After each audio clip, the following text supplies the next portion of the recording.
예, 안녕하세요. 오늘 이제 5주차가 되겠죠. 어떻습니까? 좀 그 경제학이 좀 뭐 익숙해졌습니까? 이제 수학도 조금 익숙해졌고, 그죠?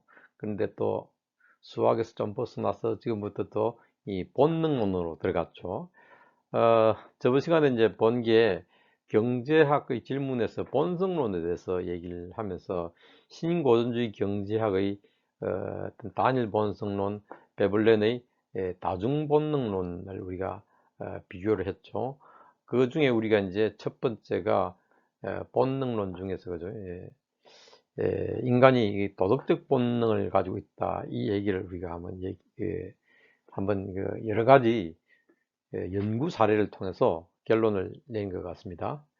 오늘은 이제 76페이지부터 이제 배울 것인데 나머지 본능들이 있겠죠. 왜냐?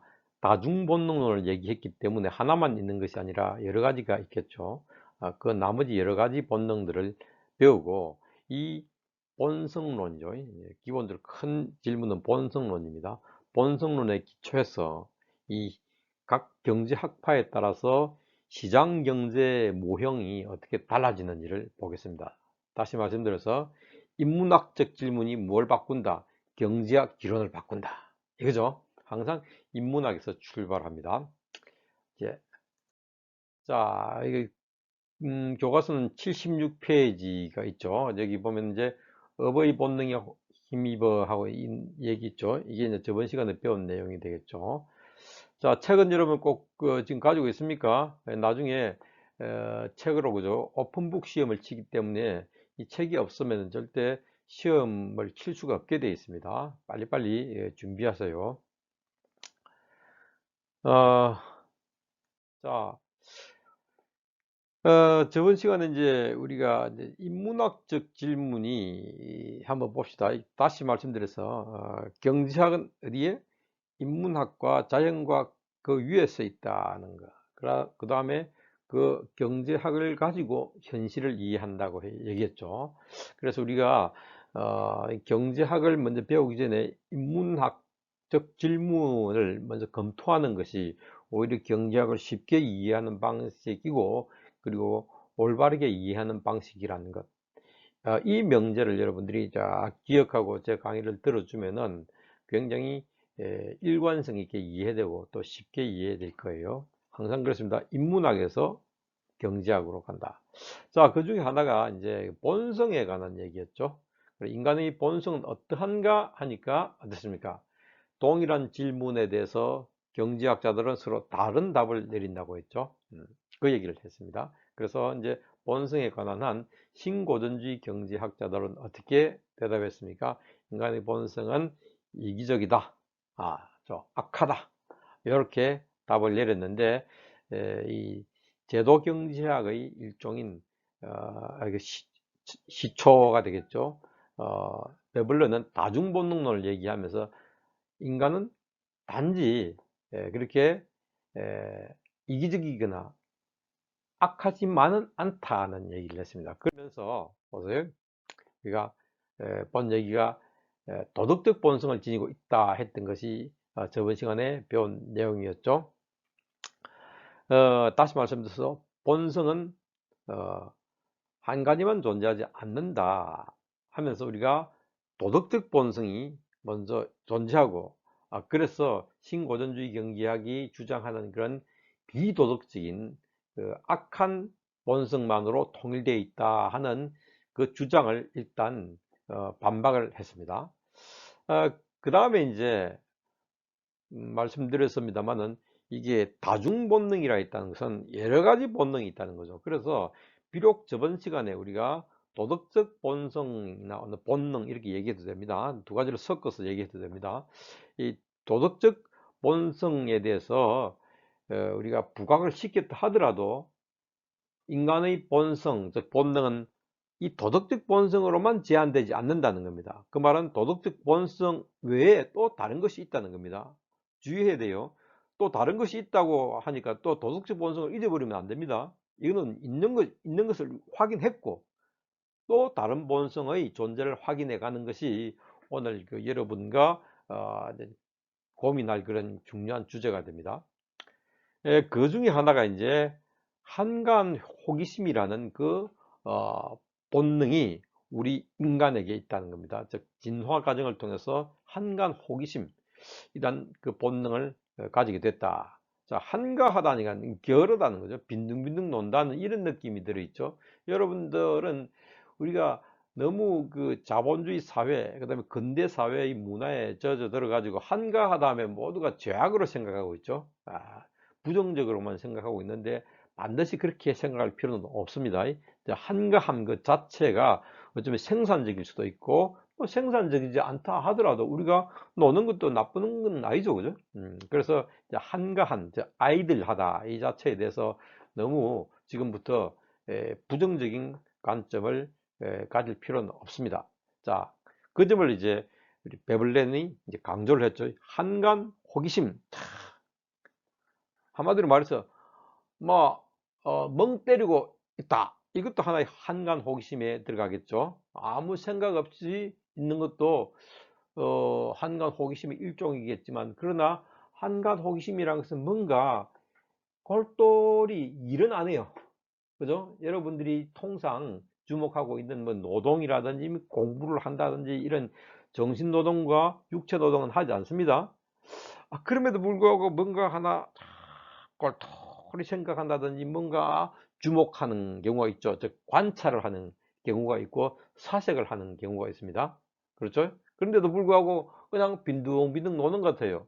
그래서 예를 들어서 내가 집에서 꼴똘히 생각하고 뭔가 보고 있으면 다른 사람들은 내만 보면 저 사람은 맨날 논다고 생각하는 거죠. 그렇죠. 그런데 이게 에, 노는 게 아닐 수도 있다는 겁니다. 자, 어쨌든 우리가 보기에는 이게 한간 호기심이고 또 하나의 놀이하는 성향이라고 볼 수 있겠죠. 그런데 이 놀이 성향이고 또 한간 그 어떤 엉뚱한 주목을 하고 있지만은 이것이 뭔가 어떤 목적을, 뚜렷한 목적, 그 중에서 이걸 해서 돈을 벌어야 되겠다, 성공해야 되겠다, 이익을 취해야 되겠다, 이러한 목적과는 관계없이 그냥 앉아 있는 거예요. 그러면서 골똘히 생각하는 거죠. 그러니까 궁금한 거예요. 그죠? 궁금해서 그걸 가지고 돈을 벌겠다는 거, 내가 그걸 통해서 뭔가 성공하겠다는 그런 생각은 없어요. 그러니까 그냥 궁금하고 알고 싶다는 거죠. 이런 것들이 바로 우리 인간에게 있다는 겁니다. 이런 본성들이. 교수와 같은 내 같은 사람에만 그렇게 있는 것이 아니라 여러분 모두에게도 이런 그 한간 호기심의 본능들이 다 있다는 거죠. 자, 이걸 통해서 우리는 이제 뭔가를 발견해내고 즉 몰랐던 것을 알아내는 것이 발견이죠. 그 다음에 발명이란 것은 없었던 것을 새롭게 만들어내는 겁니다. 그 다음에 우리는 돈을 못 벌어도 뭔가 이루어냄으로써 기쁨을 느끼는 거죠. 다음 뭡니까? 발견, 발명, 성취 이런 것들은 공리주의적 목적, 즉 공은 성공의 공자고 이는 이익의 이익이죠. 즉 공리주의적 목적과 무관한 거죠. 그 자체로 즐겁고 그 자체로 그냥 기쁜 거예요. 자, 이걸 우리는 한간 호기심이라고 얘기합니다. 이런 것들은 바로 우리 인류가 지금 누리고 있는 위대한 과학의 발전, 그다음에 예술의 발전, 문학의 어떤 발전, 이걸로 이어졌죠. 예를 들어서 교과서에서 나와 있죠. 예컨대 파벌의 곤충기라든지 시턴의 동물기, 우리나라로 치면 그 정약전의 자산어보, 다윈의 종의 기원, 다 뭡니까? 뭔가를 갖다 돈을 벌어보겠다는 생각에서 출발한 게 아니에요. 그냥 이렇게 관찰하고 그게 재미를 느낀 그 결과예요. 자, 이런 것들이 이제 여러 가지 실험을 통해서 실제로 존재한다는 것들이 이제 알려졌죠. 근데 저 78페이지에 보면은 2009년 캐나다 브리티시 컬럼비아 대학교 연구진이 MRI 장치 속에서 누워 있는 사람들한테 단추 누르기 하고 그 다음에 휴식 하기를 번갈아 하도록 시킨 뒤 단추 누를 때의 뇌의 그 뇌파, 그 다음에 휴식할 때 뇌파, 이걸 이렇게 이제 관찰을 해봤죠. 그랬더니 이 휴식한다는 것은 그냥 공상하는 거죠. 그동안에 뇌가 가만히 그냥 공상한다고 해서 뇌가 그 활동을 하지 않는 것이 아니라 뇌 안쪽에 깊숙이 자리한 그 디폴트 네트워크라는 게 있어요. 이거는 외부에 뭔가를 집중하지 않을 때 활동하는 뇌 영역이에요. 이게 디폴트 네트워크인데 이것이 더 활동적으로 움직인다는 사실을 이제 밝혀냅니다. 더욱더 놀라운 것은 이때 복잡한 문제 해결과 관련되는 이 바로 뇌 바깥쪽 영역이 있어요. 이게 실행 네트워크인데 이것도 역시 활발하게 어, 움직이고 있더라는 겁니다. 이건 뭡니까? 아무것도 안 하고 공상을 하고 있는데, 그러면 우리가 생각할 때 공상하면은 그냥 멍 때리기 하면서 뇌가 움직이지 않는 상태라고 보고 있었지만, 사실은 공상을 하는 과정에서 아름다운 것도 생각하고 우리가 경험하지 못한 것도 생각하고 이러면서 우리 뇌가 굉장히 활발하게 움직이고 있더라는 겁니다.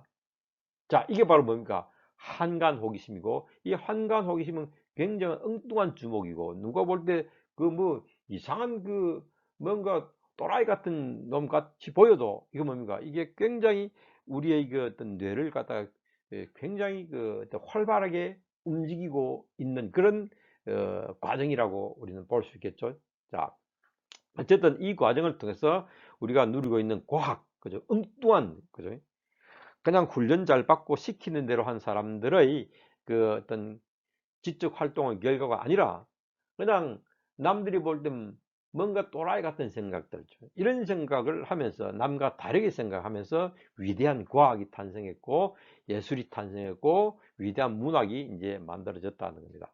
자, 이런 한간 호기심은 바로 인간이 진화 과정을 통해서 이런 과정을 통해서 선택되었고, 그 말은 이러한 본능은 우리 모두에게, 내뿐만 아니라 여러분들에게도 존재한다는 겁니다. 자, 두 번째 이제 인간의 본능이었죠. 그 다음에 이제 또 한 가지가 이 제작 본능이 있어요. 워크맨십 본능이라고. 요거는 이제 이 제작이란 것은 뭐 만드는 본능이죠. 보십시오. 우리 인간은 끊임없이 뭘 만들고 뭐 손동작을 하고 막 그렇게 하고 있죠. 물론 뭐 가만히 있고 뭐 손도 까딱하기 싫다 이런 사람도 있겠죠. 그런데 그런 사람들도 결국은 손을 까딱까딱 합니다. 알겠어요? 근데 우리 집에 팔복이라는 개가 있거든요. 요 놈은 보십시오. 이 제작을 못 해요. 그죠? 어, 이게 왜 그런가? 인간은 이렇게 이 수천 년 동안 진화해 오는 과정에서 직립보행, 그러니까 서서 걷게 되면서 손이 자유로워집니다. 그러면서 우리 생계를 유지하기 위해서 이걸 막 이용하게 되죠. 이용하는 첫 번째 단계가 나무에 있는 열매를 따먹고, 그 다음에 고기를 잡아먹고, 이랬죠. 그런데 이 고기를 잡아먹으려니까 고기가 막 도망가고 안 잡히는 거예요. 그죠? 이 생존하기 위해서, 그러다 보니까 낚시를 만들게 되고 그다음에 화살을 만들게 되고, 이런 것들이 수천 년 동안 쌓여가지고 우리 하나의 본능이 되어버린 거죠. 그렇죠? 그 다음에 이제 이 직립보행이 이루어지고 나면서 손이 자유로워지고 그 다음에 자기의 경험을 공유하게 돼요. 왜? 인간은 언어가 있거든. 언어를 통해서 내가 어제 낚시를 이 정도 구부려 봤더니 괜찮대 하면서 어, 딴 친구한테 얘기하면 우리 인간은 또 문화적으로 굉장히 발전되어 있거든. 그걸 빨리 습득하게 되고 그런 거죠. 그런데 동물들은 이걸 전달할 수 있는 그 언어 체계가 없는 거예요. 그죠? 그러니까 그걸 배우려면 상당히 오래 기다려야 되죠. 근데 인간은 말로서 표현을 해버리니까 쉽게 이제 이게 전수가 되죠. 그러면서 제작 본능이 다른 그 동물들에 비해서 엄청 빨리 이제 발전하게 됐죠. 자, 이런 것들이 이제 앙리 베르그송이라는 철학자에서 우리 인간을 호모 파베르라고 이름 짓게 한 계기가 됐죠. 호모 파베르는 제작하는 존재라는 겁니다. 자, 이런 것들은 뭐 여러 가지 사례를 우리가 많이 볼 수 있겠죠. 아주 숙련된 장인들, 마스터들의 숙련공들의 바른 손놀림이라든지, 뭐 예를 들어서 우리 텔레비에서 많이 보고 있죠. 생활의 달인, 이런 사람들은 뭐 과학자도 아니요, 그죠? 여러분과 내처럼 아주 평범한 사람인데도 불구하고 끊임없이 있죠. 좀 더 나은 방식으로 효율적으로 일을 하려고 개발을 하고 그걸 연습을 통해서 발전시키고 있죠. 이거 왜 그렇습니까? 우리 인간들이 이런, 여러분과 나와 모두가 어떤 본능을 가지고 있다는 겁니까? 바로 이 제작 본능을 가지고 있다는 거죠. 그다음에 일반적인 기능공들마저도 그죠? 끊임없이 그죠? 좀 더 일을 쉽게 하려고 하고 이런 것들 있죠? 어. 자, 요건 바로 뭡니까? 이 제작 본능 때문에 인간은 좀 더 실용적이고 효율성을 지향하게 되는 거죠. 비효율적인 것보다도 좀 더 효율적으로 일을 하게 되고 그 낭비보다도 또 실용성 이런 것들을 더 선호하게 된 거죠. 자, 우리가 좀 더 효율성을 지향하고 그다음에 실용성을 지향하게 된 이유는 바로 뭡니까? 우리 인간이 수천 년 동안, 수만 년이죠, 그죠? 수만 년 아니면 수십만 년 이렇게 진화해 오는 과정에서 이런 본능들이 우리 DNA에 이렇게 각인되어 있기 때문에 이런 이제 그 내용들을 우리가 더 좋아하게 된 거죠. 자, 실제로 또 여러 가지 그 실험이나 이 연구를 통해서 좀 기계, 그러니까 그 기교와 예술을 인지하는 심리적 기제가 우리 인간 안에 존재한다는 것이 여러 가지 실험을 통해서 또 밝혀지기도 했습니다. 그 내용이 여러분들 이제 79페이지도 쭉 나와 있죠. 그래서 여러분들 보면은 깔끔한 일을 더 대부분 좋아하죠. 그 다음에 또 좀 더 빠른 동작 이런 걸 또 좋아하는 거예요. 예를 들어서 올림픽 때 그죠? 더 빨리 달리는 사람이라든지 또 축구를 할 때 좀 더 기술적으로 축구를 한다든지 어떤 사람들은 피아노를 더 멋지게 치는 사람들, 더 훌륭하게 그림을 그려낼 수 있는 사람들 이런 사람들에 대해서 우리가 찬사를 보내는 이유는 바로 우리 안에 제작 본능이 있기 때문이라는 거죠. 그 본능은 누구에게 있다? 여러분 모두에게 있다. 이것만 봐도 여러분들이 얼마나 위대한 존재임을 알 수 있겠죠. 여러분 스스로를 너무 폄하하면 안 됩니다. 인간은 이렇게 또 위대한 본능들을 가지고 있습니다. 자, 이러한 제작 본능은 바로 우리가 누리고 있는 기술의 발전에 기여했다. 아까 한간 호기심 본능은 과학과 문학과 예술의 발전, 아주 고차원적인 것들의 그것들을 누릴 수 있게 했죠. 우리 집 팔복이 개는 그런 거 못 누립니다. 보십시오. 인간과 동물이 반드시 이렇게 다르죠. 그 다음에 이 제작 본능 때문에 우리는 기술 발전이죠. 기술 발전을 이루어 나가서 우리가 굉장히 풍요롭게 이렇게 살게 된 것도 사실은 바로 우리 인간, 그 중에서 인간이 가지고 있는 제작 본능의 덕분이라는 것을 알아야 됩니다. 누구에게 감사해야 됩니까? 바로 우리 스스로에게 감사를 할 필요가 있죠. 여러분들은 한승환 교수한테 이렇게 경제학을 배우면서 스스로 자부심을 느끼고 우리 스스로를 재발견해가는 과정이라고 생각하면 됩니다. 파이팅입니다. 자, 봅시다. 그런데 이제 보십시오. 이게 인간이 이기적 본성도 있는 거예요. 여러분, 착한 사람도 있고 나쁜 사람도 있죠. 여러분도 나도 착하기도 하고 나쁘기도 해요. 한 교수가 여러분들 앞에 이렇게 멋지게 강의를 하고 있으니까 굉장히 착한 사람 같죠. 그렇지도 않습니다. 나도 역시 사람들하고 경쟁할 때 한 번씩 거짓말도 하기도 하고 막 그래요. 다 뭡니까? 인간은 뭘 가지고 있다? 자기만을 고려하는 본능, 이기적 본성을 가지고 있는 거예요. 그죠? 그 자기 고려 본능에는 첫째가 뭐가 있습니까? 자기를 보존하려고 하는, 자기만 계속 보존하려고 하는 본능이 있고, 그 다음에 자기를 확장하려고 하는 본능이죠. 더 많은 것을 자기 뜻으로 가져가려고 하고, 그러다 보니까 남이 안 주겠죠? 그러니까 무리했어. 그걸 확장하려고 할 때 바로 남의 것을 약탈하려고 하는 본능. 아까 우리에게 이렇게 위대한 본능이 있었지만 이렇게 허접한 본능도 우리가 가지고 있는 거예요. 인간은 이렇게 참 초라하고 남루하기도 합니다. 위대하기도 하지만 이렇게 초라하고 남루하기도 하는 거예요. 복잡한 것이 바로 인간이지 단순한 것이 인간이 아니에요. 자, 이게 이제 여러분 보시죠. 80페이지, 81페이지 이렇게 이제 나왔죠. 자, 그러면 이제 우리가 배운 게 이타적 본능과 이기적 본능의 관계를 조금 알아봐야 되겠는데 이기적 본능은 약탈적 야만 시대. 그러니까 처음에는 미개적 평화 시대였죠. 그 다음에 이제 이런 나온 거라고 보고 있는 거죠. 그래서 이기적 본능은 바로 이타적 본능에 비해서 좀 더 부차적인 본능이다. 아, 한 가지 그러면 우리 굉장히 이기적인 것 같은데 이걸 어떻게 정리할까? 자, 이거 한번 봅시다. 이기적 개인하고 이타적 개인이 경쟁하면 누가 이깁니까? 반드시 이기적 개인이 이깁니다. 왜냐하면 근무술수 모든 수단과 방법을 다 동원해서 그 깡패하고 예를 들어서 보십시오. 뭐 권투 선수하고 싸우면 깡패 이겨요. 왜? 칼까지 동원하니까. 그런데 이기적 집단과 이타적 집단이 경쟁하면 반드시 이타적 집단이 승리합니다. 즉 개인끼리 싸우면은 이기적 개인이 이기지만은 집단끼리 싸우면 이타적 집단이 이기게 돼 있어요. 왜 그렇습니까? 이기적 집단은 서로 믿지를 못해요. 그런데 이타적 집단은 끝까지 단결을 하기 때문에 반드시 이기게 됩니다. 이런 것도 한번 정리할 필요가 있겠죠? 자, 그 다음에 한 가지가 또 이 모방 본능이 있어요. 인간은 사회적 어떤 존재이기 때문에 집단에 살기 때문에 그러니까 끊임없이 타인에 대해서 주목을 하지 않으면 안 돼요. 그 타인과 자꾸 닮아가려고 하고 집단에 포섭되려고 스스로 노력을 하고 있습니다. 왜 그렇습니까? 이게 자기가 그 집단에서 이렇게 떨어져 나가는 순간 생존하기가 힘들거든요. 어, 그래서 인간은 끊임없이 모방을 하려고 하는 그런 본능을 또 진화 과정에서 습득하게 됐다. 그 예로서 이제 거울 뉴런, 거울 알죠? 그 인간 우리 뇌 안에 뉴런이라는 조직이 있죠.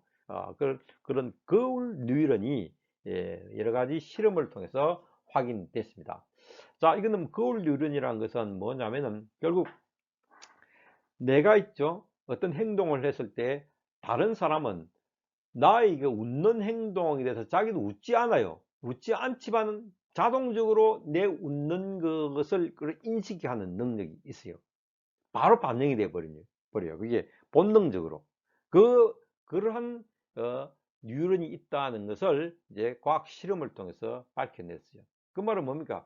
기본적으로 인간은 끊임없이 남을 고려하고 남과 함께 공존하려고 하는 그러한 그 본능들을 DNA 안에 이제 DNA로서 가지고 있는 거예요.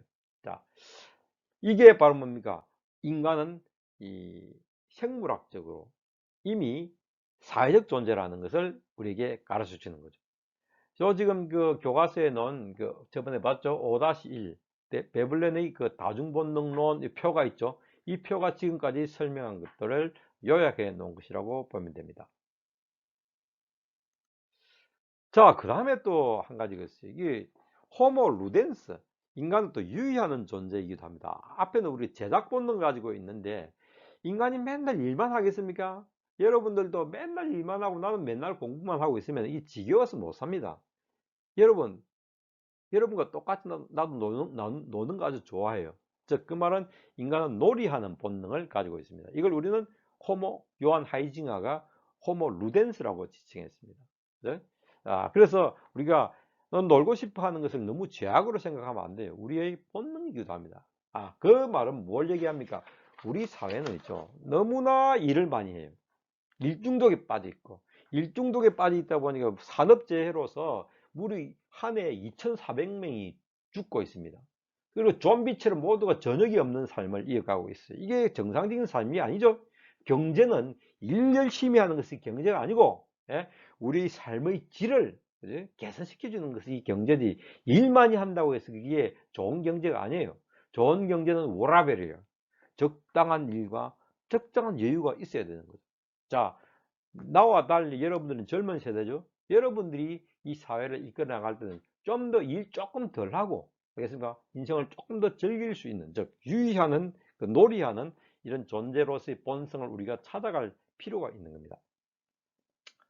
자, 한번 다시 이야기해 볼까요? 우리가 본성은 존재하는가에 대해서, 그죠? 자, 어떤 사람은 yes 했고 어떤 사람은 no 했죠. 자, 그게 이제 단일 본성론과 다중 본성론이었는데, 그 중에서 저번 시간에 배운 게 도덕적 본성은 존재하는가, 여기에 대해서, 그죠? 이제 이 신고전주의 경제학은 이기심이 있다, 즉 도덕적 본성은 없다고 봤죠. 그런데 이 베블레는 이기심뿐만 아니라 이타심, 즉 도덕적 본성도 있다고 본 거예요. 자, 이러한 본성론이 서로 달랐죠. 즉 인간의 본성은 존재하는가에 대해서 서로 다른 답을 내렸죠. 이때 이기심만 존재한다고 답을 내린 경제학을 우리는 신고전주의 경제학, 이기심과 이타심 함께 있다고 답을 내린 경제학이 바로 제도 경제학이죠. 그렇죠? 정리됩니까? 자, 그 다음에 또 앞에서 말한 그런 여러 가지 한간, 호기심, 제작 본능, 모방 본능뿐만 아니라 또 다른 사람은 앨런 그루치라는 경제학자는 인간은 제도를 가지고 살아나간다. 제도 없으면 이 인간 사회는 결코 지탱할 수 없다.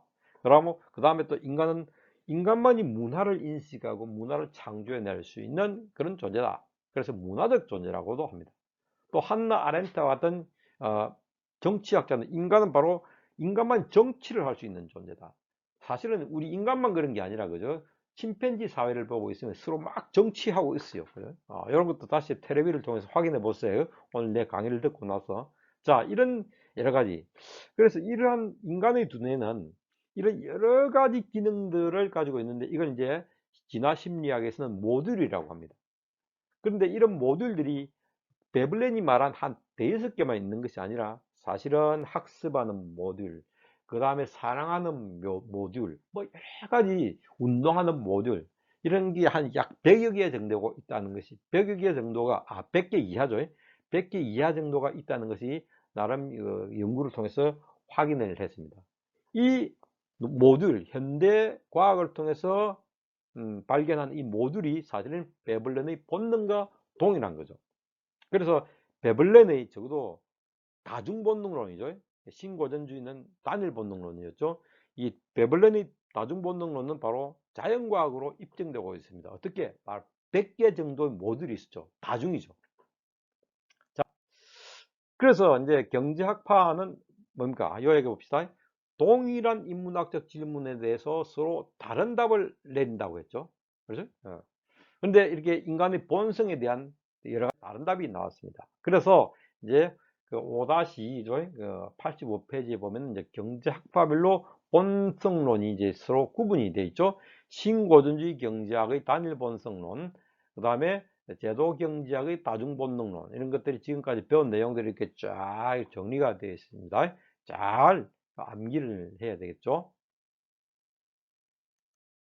자, 이 결과 오늘 조금 시간이 이제 많이 조금 넘어갈 겁니다. 왜냐하면 저번 시간에 너무 적게 했거든. 오늘 보충한다고 생각하고 끝까지 좀 들어주세요. 자, 이제 봅시다. 다시 우리가 원래의 주제로 넘어가면 어떻습니까? 동일한 인문학적 질문에 대해서 서로 다른 답을 내리면서 경제학파가 생긴다고 했죠. 근데 오늘 별 내용은 바로 그 경제학파가 바로 경제 정책을 또 다르게 낸다는 겁니다. 자, 다시 말씀드려서 앞으로 볼 게 경제 정책이 서로 달라질 것인데 경제 정책이 달라지게 된 원인 결국 뭐라고 보면 됩니까? 동일한 인문학 질문에 대해서 서로 다른 인문학적 답 때문에 경제 정책이 달라졌다. 이렇게 이해하면 굉장히 쉽게 이해되죠. 자, 그래서 먼저 신고전주의 경제학을 봅시다. 인간은 어떻습니까? 이게 굉장히 첫째는 완전한 합리성을 가지고 있어요. 요거 좀 여러분들이 앞에서 좀 보충을 해야 됩니다. 완전한 합리성을 가지고 있고 모두가 똑같은 존재들이야. 그러다 보니까 시장은 있죠. 굉장히 조화와 균형과 안정을 취하게 되는 것으로 보입니다. 그래서 시장은 완전하게 보이는 거죠. 그러니까 시장은 완전하기 때문에 어떤 외부 주체가 거기에 대해서 규제를 할 필요가 없는 거죠. 그대로 놔두라. 이게 바로 자유방임입니다. 자, 다시 신고전주의 경제학은 인간의 완전한 합리성과 단일한 본성 때문에 시장을 어떻게 보고 있다? 완전하게 보고 있어요. 그러니까 자유방임에 맡겨두고 규제를 하지 마라. 이런 경제 정책을 내세우는 거예요. 케이스 경제학은 어떻습니까? 제도 경제학과 똑같이 인간은 불완전하고 그 다음에 여러 가지 본능들로 좌충우돌을 하기 때문에 시장은 무지하게 실패를 많이 하게 되는 거죠. 잘못된 결과를 가져오기 때문에 정책이 나옵니다. 시장에 정부가 개입을 해라. 그래서 규제를 강화하라고 합니다. 신고전주의와 다르죠? 그럼 개입을 누가 해야 됩니까? 정부가 그걸 해야 된다고 생각하고 있어요. 그런데 제도경제학은 살짝 다른 생각을 하고 있습니다. 자, 똑같이 시장은 그러한 인문학적 어떤 대답 때문에 갈등, 불안정, 불균형을 이루고 있지만은 시장이 실패할 뿐만 아니라 정부도 실패할 수가 있다. 그러면 그래서 개입을 해야 되고 규제를 강화해야 되지만은 개입의 주체가 추가가 되죠. 누가? 정부뿐만 아니라 시민도 개입을 할 수 있게 됩니다. 왜 그렇습니까? 시민에게는 어떤 본능이 있습니까? 이기적인 본능뿐만 아니라 업의 본능이라든지 사회적 본능, 제작 본능 이런 아주 위대한 본능들이 있기 때문에 시민도 우리와 같은 일반적인 시민도 이러한 시장의 실패와 정부의 실패에 대해서 개입을 할 자격이 주어지는 것이 바로 제도경제학의 중요한 특징입니다. 자, 그래서 이게 이제 인문학이 다르다 보니까 경제정책이 달라졌죠. 이 주류경제학과 비주류경제학이 보는 시장을 우리가 이렇게 보면 됩니다. 먼저 신고전주의 경제학의 주류경제학은 어떻게 시장을 이렇게 바로 놓인 그릇으로 보고 있어. 그러면 그릇 여기다 공을 딱 놓으면 어떻게 됩니까? 왔다 갔다 하면서 딱 중간에 오겠죠? 이렇게 시장은 궁극적으로 불안정하다가 반드시 안정과 조화, 균형에 탁 도달하게 된다. 이렇게 보고 있어요. 그러니까 이렇게 안정된데 누가 뭐 더 이상 개입을 할 필요가 없죠. 그래서 자유방임과 또 규제 완화 정책이 나오죠. 그런데 케인스 경제학과 제도 경제학은 어떻게 보고 있습니까? 시장을 그 그릇이 거꾸로 놓인 뒤집어진 것으로 보고 있어요. 그러니까 그릇 꼭대기 공을 놓으면 어떻게 되는 거야? 자꾸 밑으로 내려가겠죠. 그러니까 계속 누군가 이걸 위로 끌어올려야 되는 거예요. 누가? 케인스 경제학은 정부가 끌어올려야 된다 생각하고 있어요. 그런데 제도 경제학은 정부와 시민사회가 함께 끌어올려야 된다고 생각하고 있습니다. 다 왜 이런 그림을 그리게 됐어요?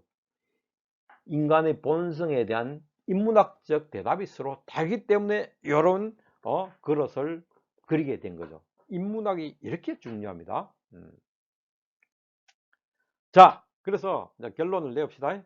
신고전주의 경제학은 자유시장과 규제 완화를 주장합니다.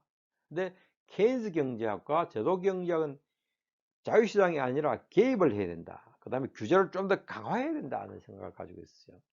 그런데 제도경제학과 케인스 경제학에서 조금 다른 점이 있다고 했죠. 자, 다시 말씀드리면 시장과 정부의 모든 것을 위임하는 신고전주의 경제학, 케인스 경제학과 달리, 즉 신고전주의 경제학은 시장의 모든 걸 위임하고 케인스 경제학은 정부의 모든 걸 위임하죠. 이와 달리 제도경제학은 시민들의 참여로, 그렇죠? 시장 실패와 정부 실패를 보완한다는 것이 아주 중요한 차이가 되는 거죠. 왜 이런 차이가 났다고요? 바로 인간의 본성은 무엇인가? 이에 대한 서로 다른 답이 있기 때문이고, 제도경제학은 인간의 본성 중에서도 위대한 본성, 스스로를 결단하고 실용성을 더 좋아하고, 그죠? 더 과학을 창조해낼 수 있고, 또 타인과 함께 공존하려고 하는 그러한 위대한 본성이 인간의 진화 과정에 선택되었다고 생각하기 때문에 시민에게 이런 참여의 어떤 자격을 주는 겁니다. 자, 오늘 여기까지 하겠습니다.